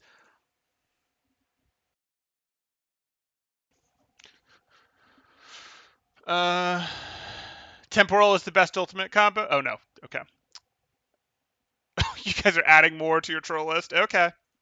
It's like brings the one key thing of like using our teammates as taunts into play. Power positions. Dorado. Ooh, good Hollywood. concept. Fucking Rialto's second soldier off angling on the back of when the people crossing the bridge. Sure. Right? These are positions in the map that are so fucked. Right? These are positions in the map that are so fucked. They are so freaking strong. You're trying, like, A10. You're if you trying. don't push somebody out, they're just gonna solo carry the game from them. Right? Powerful. Is it bad I can't recognize the map from this top-down view? No. This is Hollywood first, but I've spent a lot more time in what do you call it than I suspect you have in Stat Banana. So a power position is a point on the map where you can dominate the fight if left uncontested. These positions are known before the game begins, requires resources to be pushed out of, control the dynamics of a fight. Yeah, so he gave a few examples. Obvious one, my favorite one would be Blue Box. Blue Box. But there's ones. You can obviously get to Elephant. He talked about Dorado. I'm going to see what he means here. I'm not convinced that I would, like, yes, this is a power position, but it's a pretty easy to remove person. Like, you could consider this a power position. Sure, this is fine. It's relatively easy to remove people from, more so than some of the other power positions in the game. But yes, if you're up here as the attackers, it's going to be very easy to force the defenders back. If you're up here as the defenders, they're simply not going to be able to force the defense back until they make you go back first. Power positions you can think of as like particularly privileged or particularly powerful off angles. Off angles that have disproportionate influence over the main angle. You could sort of think of them as that. These positions are known before the game begins, requires resources to be pushed out of control, the dynamic of the fight. Okay. If you don't push somebody out, they're just gonna solo carry the game from them. Right? Powerful. Forehead. Okay. Hi, Scotty. So value recognition is something that I learned where it's like, A10, how do I know when I flank? How do I know when I off angle? A10, how do I know when I do blah, blah, blah? right? Well, that's because you haven't developed value recognition. So you should play out a scenario. I didn't do anything there. I didn't carry. I just shut up Ryan shield and Ryan got naded and healed and damn. We just stood there for like 20 seconds doing nothing, just shooting shield. Well, that might be a situation where you're not getting the most value, and you might want to, like, maybe they're leaving up a lane that you can use to then flank. Yeah, this is something you get over time, right? Okay. So, value recognition is when the player notices that if they were to execute their current game plan, they would lose or have low impact, therefore utilizing another player or move that breaks the mold to punish the enemy.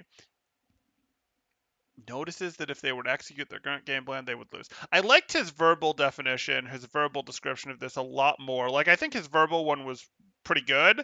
I don't particularly love how this is being explained. I think there's a little too much focus on notice that if they were to execute current game plan, they would lose, so go off angle. And I don't think that's the right takeaway. I think value recognition is better as a broader concept of recognizing is what you're doing contributing very much, like recognizing if you're going to lose and go need to do something else is good, that's absolutely good, but I think locking it down, limiting it like this is worse than what he said. I think his presentation, what he said, was better, where it was the, oh, you're recognizing that you're not doing very much. Maybe your soldier shooting at the other Rhine shield, and the reason you ultimately won was because your Anna hit an 8. He said, maybe that's fine, and you recognize, wait, I didn't actually contribute that much to this. Maybe I played standard and got standard value, but, and we won, and that's cool, or we lost, and we could have not lost if I went to going done something differently. But I think the value recognition being broader than that was better for his definition. I think recognizing is what you're doing really contributing beyond normal or not is a good skill to have. Important to understand so that flanking and off angles can be implemented. Is it though? Like tie between defaulting and off angles and flanking and value recognition. Tie that together for me a little bit more, please, A10. Because like I'm not sure these need to be separate concepts. Like, or they can be, but only if you then get engagement timing in there. Is value recognition going to focus heavily on our timing for when to go take that flank or when to go take that off angle? Because like we've already covered that defaulting versus these things, off angling and flanking, is going to be, you punish people that are defaulting with off angling and flanking. If they're not defaulting, they'll also be on off angles and flanks. They'll match you on the flank routes, and then you're playing a different game where you're playing for lane control, which was another concept that he covered. So like that's good, but I want to understand how, like so far, I feel like we have sort of three concepts that all got us to the same place, and they really did it the same way, and I'm not convinced that they're different enough. Like, and that's not bad necessarily. Okay, it is bad because we can make it simpler and better. And I have places I could make my explanation simpler and better too. I am absolutely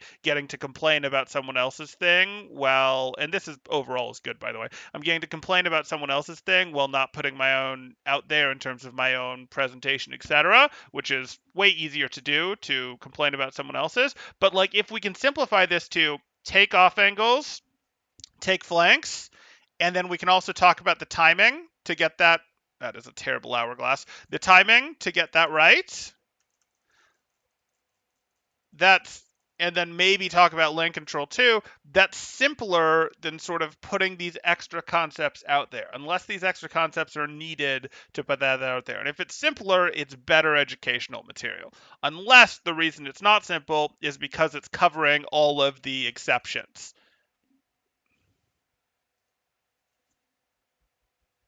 I don't feel this is different enough.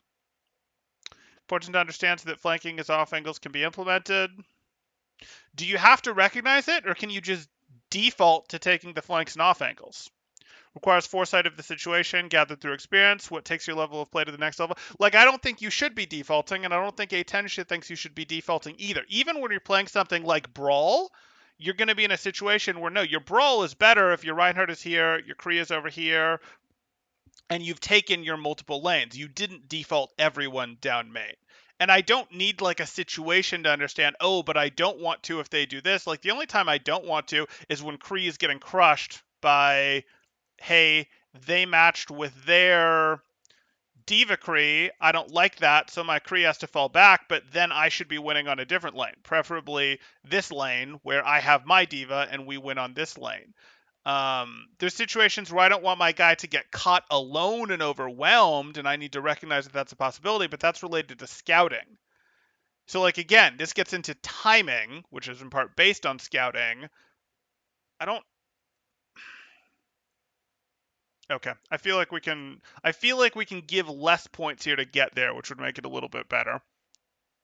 Hey, Mr. Gunny.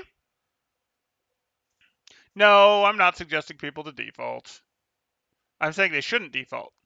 Value recognition mostly just sounds like what happens when you get better at hero anyway. Okay. If you default as Zarya, you get caught out when they have a Rhine who likes running away and hiding in the middle of pushes. Okay, okay, you get shattered from behind. Okay, Yeah. This is something you get over time, right? sure. Kill boxes. This is for more divey comps, which Steve is a part of. But this idea of like a box, usually past a choke, the enemy walks into it, bam, you go hard. It's just another macro term. Might help some people, but not really. Choke. Value recognition is essentially when you're playing Tracer and realize you've been shooting the same enemy for 10 minutes while your team gets wiped. Okay, so we get into kill boxes here. Predetermined area, which is a conditional trigger for the team to pounce and eliminate in that zone. Okay, the trigger is usually the opponent's walking into it, but okay.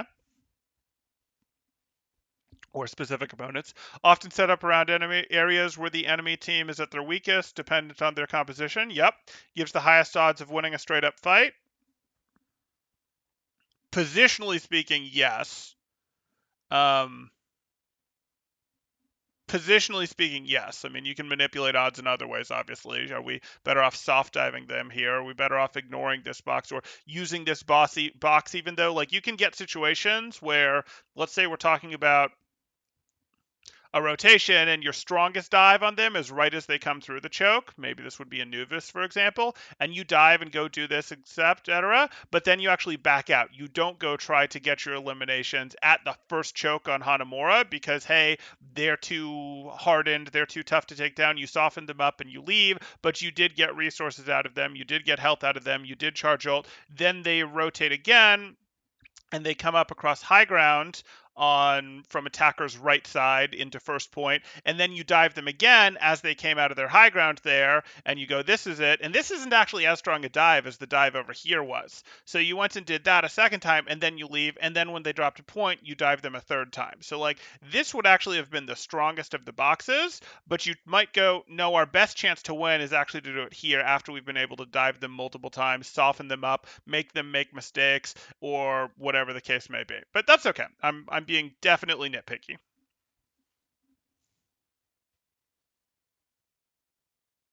Since it is done upon, is my guess what that says. The enemy taking space. This is done by the team who has control of the map. Yep. The enemy walks into it, bam, you go hard. It's just another macro term. Might help some people, but not really that insane and relevant right now. Ebb and flow. Price is what you pay, value is what you get. Warren Buffett. This quote has no relevance to this discussion. Thank you. Thank you. DPS dip, Abraham Lincoln. I need healing, JFK. Ouch, guys. Ouch. Don't talk about it too much, but it's just basically like, remember how space works in attack and defense? You know, maybe I should. Well, Clover, based on what we saw earlier, defaulting is similar to autopiloting, but I think autopiloting covers more stuff. Defaulting in A10, because it's his term as far as I'm aware, is pretty focused on people defaulting their pathing, defaulting where they're playing. It's not so much autopiloting like, oh, well, every time Winston jumps at me, I sleep dart. Every time Tracer shows up, I nade. It's not the general autopilot. It's not like, oh, they just do these things. It's specifically on their positioning, and it's mostly on them specifically just automatically positioning down main or automatically positioning in the place that everyone positions, which at least in the lower levels is down main. Push put his next attack and defense, but that is the ebb and flow. You use resources, I use resources. You use resources, I use resources. I go, yeah, it's like in and out, like whatever. Ebb and flow is the pacing of the fight on resources and map staging. Ebb and flow is understanding the push back an enemy has. It's understanding which team is strong right now. Yeah. Do we need to stabilize? Do they need to stabilize? Do we need to pull back to a set angles because they have a bunch of cooldowns and we don't because they're up a person and we're not? Understanding that, wait, they just used Lamp and Maywall and didn't get value, we absolutely need to crush them and beat them right now. It's that, sure. Since attackers want to take space, you have to take it. If the enemy uses a lot of resources, you have to be pushed back. Since attackers want to take space, you have to take it. If enemy uses a lot of resources, you have to be pushed back. Or you can match the resources, or you can spend. I mean, spending ults is another way to match resources. But okay. Okay. And I don't want this to lean too hard. And he's not saying this, but attackers want to take space. You have to take it. I mean, defending team can go take space, can go take space into an attacking team. But okay, that's fine. Even like to start, they can be the first one to take space against the attacking team. Sort of. I suppose they can't go take the attacker spawn and the attacker start and spawn, but they can go take what would generally be thought of as attacker space. They can go take what would be thought of as they can go this new neutral space that you'd usually get for free. You get it, and now we're gonna take it from you. But yeah. Resources. I use resources. I go, yeah, it's like in and out, like whatever. We talk about game sense. Game sense is not a spidey sense. A game sense is not something you get by playing more. It is something like you take like let's look at the first game. I'll tell you when I'm using my game sense to outplay someone. When I think they are defaulting, when I think that they are going to do a certain thing, I will then see if I'm right. If I'm wrong, that's good. So guys, this is something I'm gonna say now, and then in the future you can cap me. All right, I'm gonna say this now though. Actively making a decision or actively thinking about something, right? And then it goes wrong, and you freaking turbo hit it, right? And it's like off, and it's like, oh, okay, one sec. Okay, so I'm gonna stop him because he's going on a different tangent here. Yeah, it is. So Crunch says, "I'm curious how this clip will show game sense isn't just something you get via playing." So what I'm looking at here is I think where he's going is he's saying you sort of more actively develop it, and he's going back to this you prime, like we talked about. You prime for a situation if their Zarya has grav. So I've sort of narrowed my focus. I've loaded into my RAM eating grav, which will make my reactions faster for eating grav. Or I've narrowed the opponents could maybe be anywhere, but they can't actually be anywhere because we've eliminated some options through scouting, or I'm leaning towards them being defaulting based on the habits that I saw them having before. Again, defaulting he's using as playing standard mid lane, etc. So I think I can walk up here and I'm not going to get flashed by a McCree and eliminated while I don't have personal, as an example, which means I don't need to just not have personal. I can walk up here while I don't have personal so that I have personal while I'm here instead of having to walk up with personal, which means I'm losing energy the whole time. Like that would be a thing that we could potentially. Again, we're sort of getting into this. Priming can cause this illusion of sense, yet it is a tool we use to translate our game sets into micro. Right. So I think this is what he means by priming, this concept of like sort of loading it into your RAM, sort of being like, I've limited the world to this is actually what I expect. That doesn't mean I can't handle things outside the RAM at all, but I'm going to be faster to deal with the things in the RAM, or I'm going to make decisions based on what I think has been loaded up into the RAM here in terms of going up and taking this off angle, going up and taking this flank based on how I've read my opponents. Um, it's a little more specific than I like. Like I would actually like a section on reads. I think that's something helpful. I think that's something that I probably don't cover enough on my channel. Um, the reason I don't cover it enough on the channel is because it gets really into reading, it gets really into winning the specific games that you're in, and learning how to consistently do it well is very helpful for consistently winning. Don't get me wrong, it's how you get some of those good, nice win streaks going. But like, you don't want to be in a situation where, oh, when X Ana does this, I can punish like this. But that's when X Ana does it like that. It's not when Y Ana does it like that because they're different and you don't want to get in the habit of anyway. Doesn't matter. Don't need to get into it too much. This has been kept this has been kept pretty narrow in terms of what he's getting into for punishes, but this is ultimately what he's covering. He's covering punishing people's autopilot, but he's specifically covering punishing people's autopilot around positioning, and he's covering in game sense, he's going about this from a prime stuff, load stuff into your RAM, which is good advice. This is good advice. I think it's got a wider application and we could go further with it, but this is beyond what most people already cover, so I like it. You can play a ton and not improve your game sense, though. You have to think about your gameplay to improve it, which I think is where he's going. I think that's why he's saying it's okay to lose. Like, it's okay to lose. Losing is good is the tangent that he's going down here, and I think that's what we're going to get. It's okay to lose while you're... The same way I'll talk about it's okay to lose while you're working on getting better at something, he's going to say it's okay to lose as long as you're thinking about what you're doing and then sort of adjusting your priority list, adjusting your thinking as you go forward. Temporal is a nerd. He's a nerd. Okay, Adam, thank you. I'm watching other people's reviews of Jealousy. Look at his chat. He's so popular and cool. He is pretty popular and cool. Yeah, good for A10. Good for A10. If he's still on later, we'll throw him a host. He's in EU, though, so he might be going sleepy at some point. Let me restart my thought there.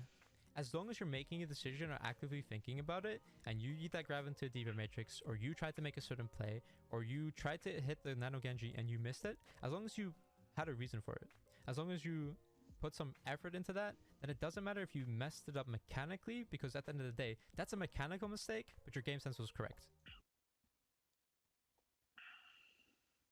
Yeah, I don't care if you mechanically missed the Genji for the Nano Blade. I'm not sure it's a mechanical issue. It could be a mechanical issue with the grab. You were trying to get the grab into a wall, into a corner near her, and you missed, so it went too far, so she was able to DM it. Like, some of this stuff, I thought the direction he was going, and maybe he is, is... No, I don't think he is. I thought the direction that he was going was, it's okay, like, if you go... I think I beat this diva. I think this diva's slow on the DM, etc. And you go, I'm going to try to beat it. Or I think this diva isn't looking and I try to beat her and she turns and catches it. That can potentially be fine because you read her wrong. Like, you're developing a game sense of getting a feel for, is she actually going to be able to turn and do that? Is she paying attention, etc.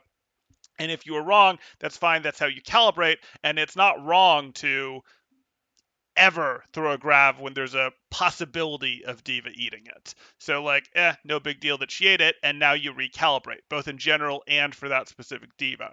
I thought that's where we were going, but now we're getting into, like, if you're thinking about it, it's okay as long as your mechanics fail you, I'm totally fine with that on the Genji, but I'm a little less fine with that on the grab example, I guess, because, like, it's okay if you were thinking about it if your mechanics fail you, because it's very situational that it's a mechanical reason that your grav got eaten. Oh well.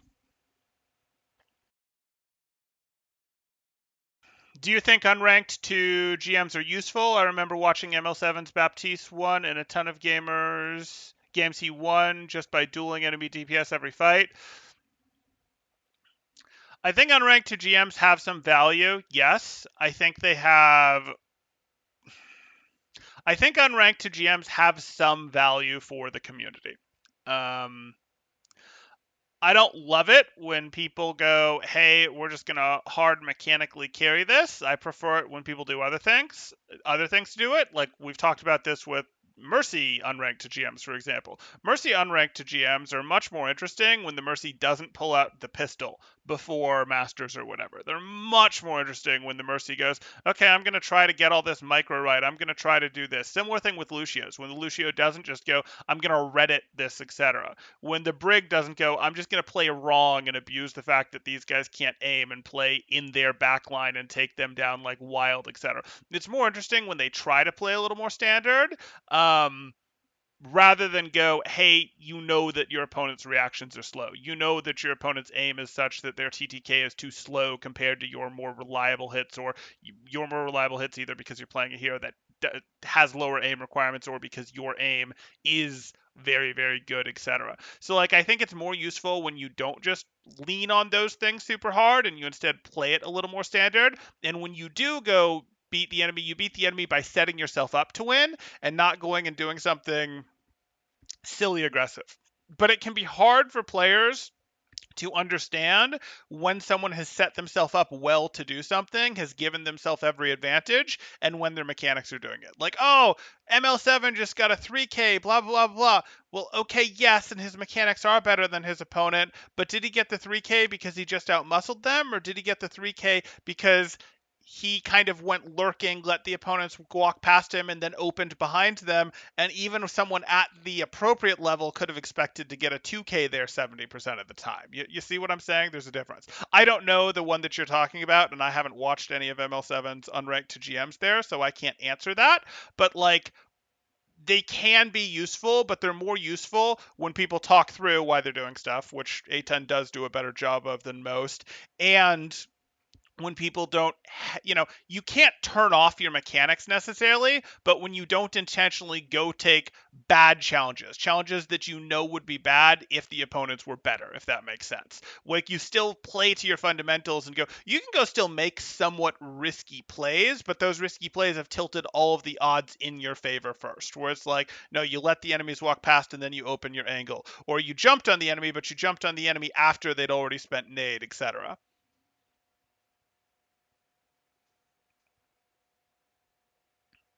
ML7 is great at explaining every decision he makes as he's doing it, though, which is helpful. Then reviews the important aspects of each match afterwards. Cool.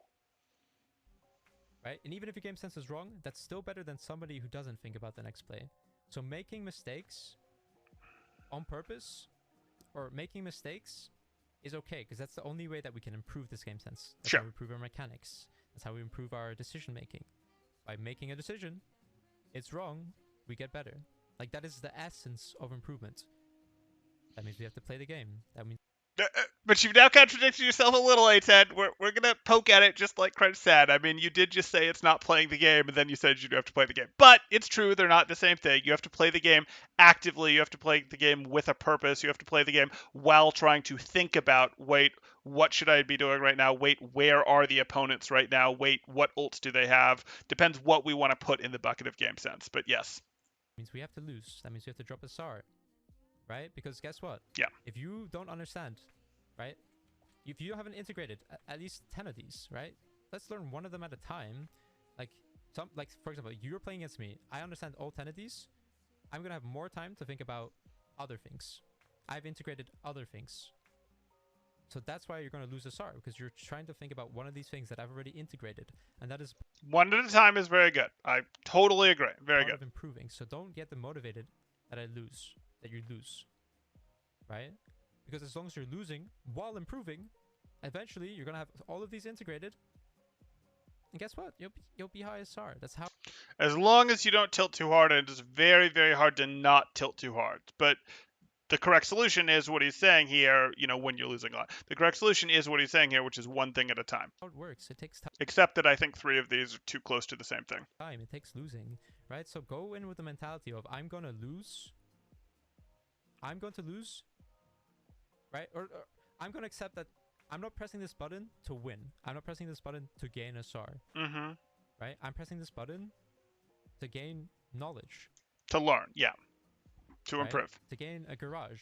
To gain a Lamborghini. But that's what you should have, that mentality, and that's why you won't tilt. If you have the mentality of I want to win this game, well, it might not happen. Right? And then what happens when you want to win and you lose? You're gonna get upset. But you have to like understand that like losing is good.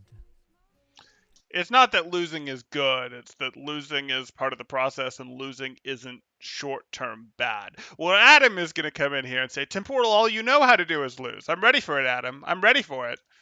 As long as you have intention behind it. I think once people realize that, they'll... Okay, so that's the end of his slideshow there, so that's fine. Let me do a brief recap here. If I can get his glossary page back, that would be great. I swear he had a glossary page. Is it before this? before I'm showing his finishes. Glossary page? No. Um, we might not get a glossary page. Okay, that's something that I thought we had. Okay, not a big deal. So that's fine. I think I think this was good overall. I think this is a good fundamental thing. I do think we could have. I had my objection to the L shape there, as you guys got. Yes, it is better to take fights on ones where the opponents have to rotate up like this, but the distance of this piece of the L doesn't really matter. Assuming that this piece of the L is the piece that the opponents have to push up. Um, but what I'd get into is defaulting. I think defaulting was good to cover, and I actually don't mind that. I don't mind that we are specifically choosing to go, hey, work on this, rather than fully reading your opponent. Work on reading your opponent's positioning. Work on punishing your opponent's habit of doing this. I like breaking up this punish like this, though I would have liked hinting at mastery a bit more, which is further reads. I would have liked more hinting that further reads exist. So, it's not just, oh, the opponents are standing main, so go punish them. Because, yes, that'll happen. It happens less as you get higher. But good concept, good to talk about punishes, and good to give people a way to understand it, and a pretty easy way to understand it that makes sense. I object more, though, as we covered default. We also covered um, Yeah. default, and then we covered like off angles and flanking. And we even covered another one, and we treated these like, oh, and then we've had another one here. Let's see if we can jump to it. That's off angle. Value recognition. And we treated these like these were always all the same thing. And I don't love treating these like they're all the same thing, because like I think the verbal definition of value recognition was good, but I think we could have cleaned this up. I think if these are going to be three separate concepts, we need to make them three actual different separate concepts, and I don't think that was explained well enough to justify it. We sort of were like, if you do value recognition, you'll punish people that are defaulting. If you off angle and flank, you'll punish people that are defaulting. You learn to not default is how you learn to off angle and flank. And it's like, okay, well, if these are the same thing, let's say that or simplify that. And I don't really think that you have to learn this to do this, you have to learn this to do this was necessarily true. Like I think this can really be simplified into angles, lanes, and timing. And I really think this is simpler. Now, timing is challenging, don't get me wrong, but like team with more and bigger angles wins. One way to get more and bigger angles, really the best way, is to control multiple lanes. If you control 2 out of 3 of the lanes, you're probably going to win the team fight. And then it just becomes not getting punished as you're taking that lane control, which is how you get into timing. And I think that would have done this better. I think what I like more about his explanation is his explanation does do the hinting at punishes, hinting at mastery, hinting at further stuff, and I like that more than this, but I find this explanation a little bit simpler. So there's definitely value. There's a lot of value here. This is better educational content than we would see in a lot of places that we would go, for sure. I don't have an issue with what A10 did here. It's just if I were critiquing this, it would be this isn't explained well enough in terms of their difference, in terms of what to do there. That said, there's another 6 hours of examples here, so maybe it is explained well enough. But in our slideshow, is not explained to the level that I would like. We don't paint enough difference between these, and we don't really tie how these work together well enough.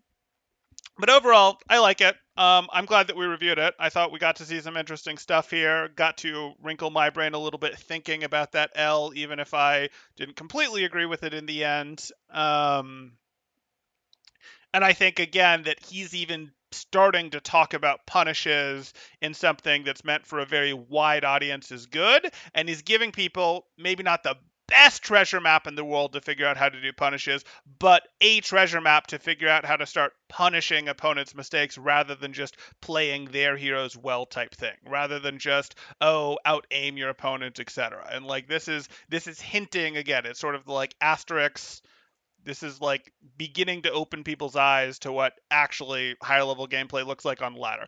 On organized play too, but on ladder is really where we're talking. Okay, so if people have questions, go ahead and throw them up in chat now. If you guys are enjoying the content, please do throw a follow. Throw a follow my way. That would be great. We got 3 follows earlier from Gamebuster, Keyburb, and Jamfadoya, and I do appreciate those. If anyone else wants to drop one, that would be great. I'm usually going to be either doing Overwatch content here, or you also see me doing Overwatch content on YouTube, or you'll see me doing some RPGing here as well on Twitch. Temporal stream more so I can drop my free prime sub on you. Working on it. Working on it. We're working on getting our 7 days. We're hitting our other metrics. This is kind of the constant motivational message thing of learn from your failures, or the Zenyatta quote, it is failure is the greatest teacher. How many minutes do you have? Before today, let me take a look. Before today, I had...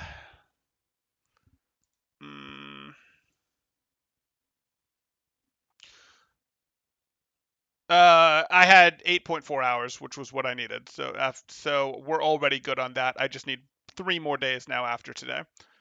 Okay, so that's good. Let's go like this. Is A10 still going it? Because it would be appropriate to host A10, given that we were just reviewing A10's slideshow here. Let me take a look.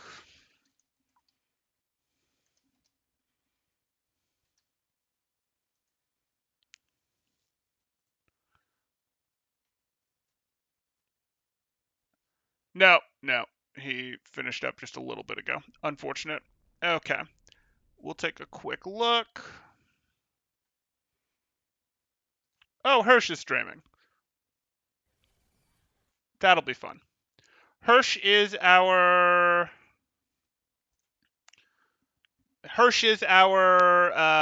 flex tank over at Northeastern. So Hirsch is our flex tank over at Northeastern. So if you guys want to watch a little Hirsch play, I'm sure he'll appreciate that. If not, I'll be doing some more streams later. I'll probably be back on YouTube for another Overwatch one later today, and then I'll probably do some Tales later this evening as well. But again, I hope you guys enjoyed, and I will see you in the next one. Right in 10 seconds. Okay. See you, Clever. How many minutes do you have so far? We're there. Will large amounts of tank guides become useless in Overwatch 2? Probably not. Probably not. I think we'll be okay.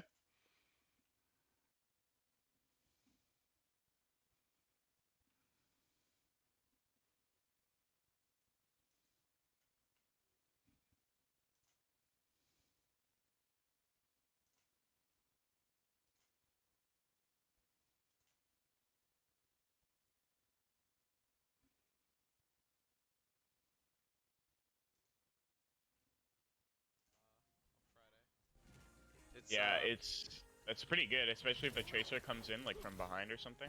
yeah, it's kind of like setting up lanes. We had a long talk because I was kind of confused. I'm not gonna lie. So I just need to be careful, man, because I can get like poked out really easily. yeah. Yeah, there was a bunch of situations we went through, and you getting poked main was one of them.